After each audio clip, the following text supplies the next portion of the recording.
God, I'd bring my speakers and just blast music all the time. My hands were covered in blood and guts. Hi, my name is Arsema, and I am up close with Cosmo.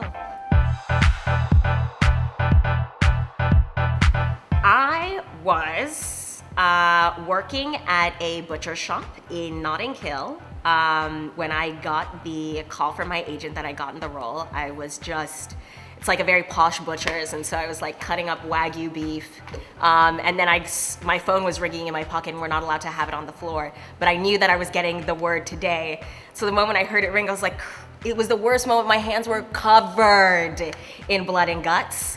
And it was slipping out of my hands. So I was like, you know what, I'm gonna have to miss this call. Let me just go wash my hands. And then I did, and then my agent told me. So yeah, it was a good day.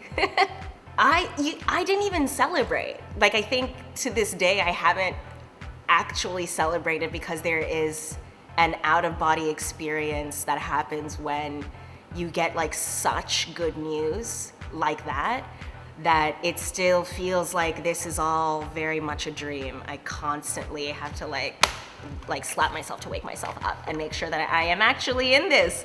So it's weird, I haven't celebrated yet. I should celebrate soon. I think there was a lot of stuff that I needed to get into this role, I think, because the character is fictional. And so I read a ton of books about women or by women that I thought Agatha Danbury would resonate. So I read Ain't I a Woman by Bell Hooks. I read Angela Davis's autobiography, Assata Shakur's autobiography, Tar Baby by Toni Morrison, Their Eyes Were Watching God, Vagabonds by Olusunde Ogosa. Like, I made an extensive Spotify playlist, and I got waist beads made for Agatha that in like a special shop in, I can't remember actually where it was. I think it was in Camden. But it was a Nigerian woman who's like threading these beads, and I asked her to thread beads specifically for this character, and I wore it throughout the entirety of filming, because it just kind of was a physical grounding point to this woman that is really, really actually far from who I am as an individual. And so that was one of like the sweet things that I think, like a little gift to her that I did. Yeah. And I also talked to my grandmother a lot.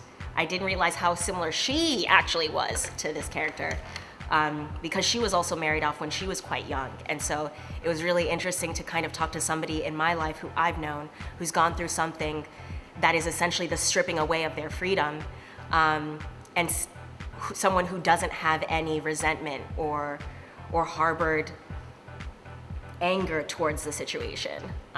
Yeah. Oh, the costumes were absolutely stunning. Lynn Paolo, the costume designer, and Laura Fricon, who assisted her, were absolutely amazing, like true artists in their craft. Because when you walk onto a set, you think that you as the actor have the most to do for bringing this character to life, but then you see people who have spent years just focusing on the outfits of these characters. And so then you realize that you have to double down on the amount of depth that you've brought to her, so that she does deserve to wear these clothes. So the outfits were absolutely amazing. I mean, to be also on a set that is like rarely in a studio, but actually on location in these stately homes, while a massive gymnastics for the mind of like a Black body to like occupy those spaces, was really necessary in kind of, you know, honing in on the internal conflict it takes to kind of bring Shonda's characters to life. Yeah. I think it was like 2-3 hours. It was insane. There's this time-lapse video that we took together of just the wig, and it was from like me with like my little cornrows all the way to this like massive, beautiful sculpture on top of me, while still wearing like overalls, like dungarees. It's one of the weirdest things, but it was truly like a team effort to get me into those things. Yeah.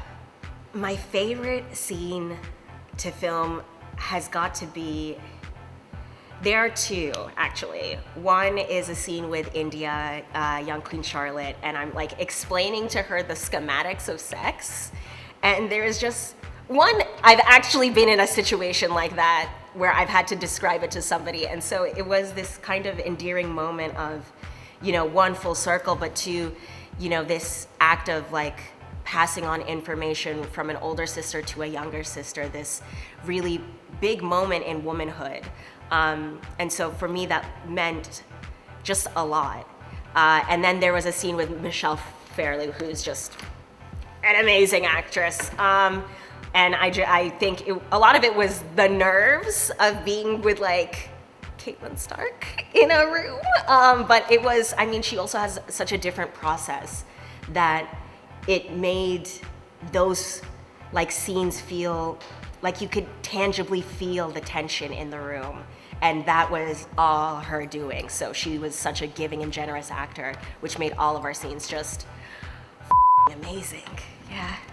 Can I curse? Yeah. Okay. Yeah. Okay. Sorry. Yeah. You bleep out. Okay. The role of an intimacy coordinator was super important.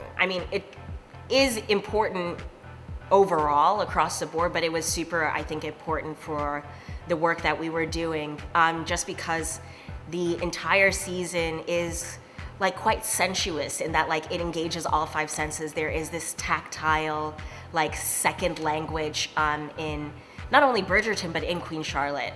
And so to kind of allow those moments to have their weight rather than to just be sex and to be something that is done to someone, the intimacy coordinator kind of came in and made it her priority one to have all of our comforts, in her mind. But also too, she allowed us to see intimate scenes as different. I think there is a beauty in looking at it as a choreographed dance. And I think that's what she did, which allowed it to be something that was less uncomfortable and more, a partnership between both the actors there. So it's extremely important. I think there is so much gray line when it comes to the body and how we feel comfort, and knowing that you're not going to bother the director, you're not going to bother the producer or the gaffer, that somebody is there to remind you your comfort is also your priority, not just the lines and not just the acting, is super, super crucial, I think, for any type of acting that you can do. Because then it's not acting, it's just a documentary, and that's more.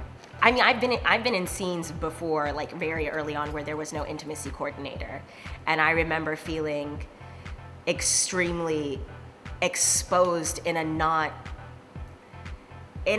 artistic way. Like it made what we filmed real, and then that meant that like somewhere on an SD card is my trauma just archived, and it feels like as an actor that you lack agency. So yeah, I think it's a beautiful world that we're stepping into now. Yeah.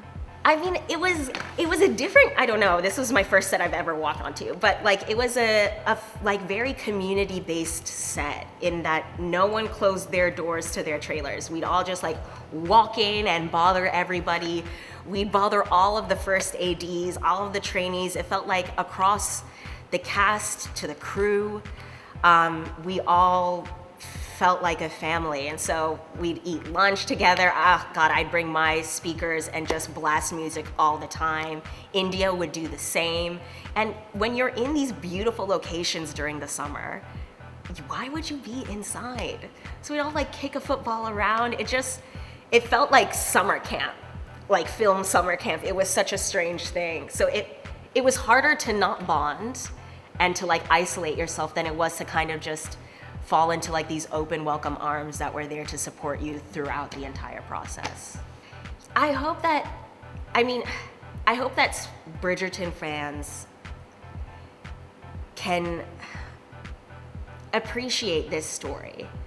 I think it is a little bit of a deviation, and there is something beautiful in that I think can kind of be overlooked sometimes because it's not what people are expecting. And I hope that they recognize the importance of why this show is being made. Like, Shonda and Tom and Betsy, they all didn't like flippantly, you know, say, let's make a prequel together, it'll be fun.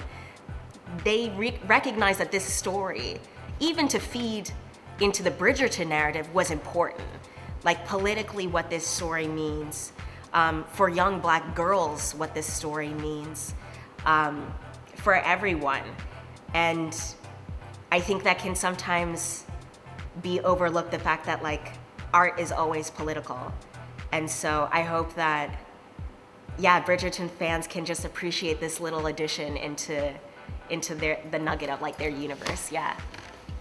Thanks for watching, and I hope you tune to Netflix on May 4th for Queen Charlotte.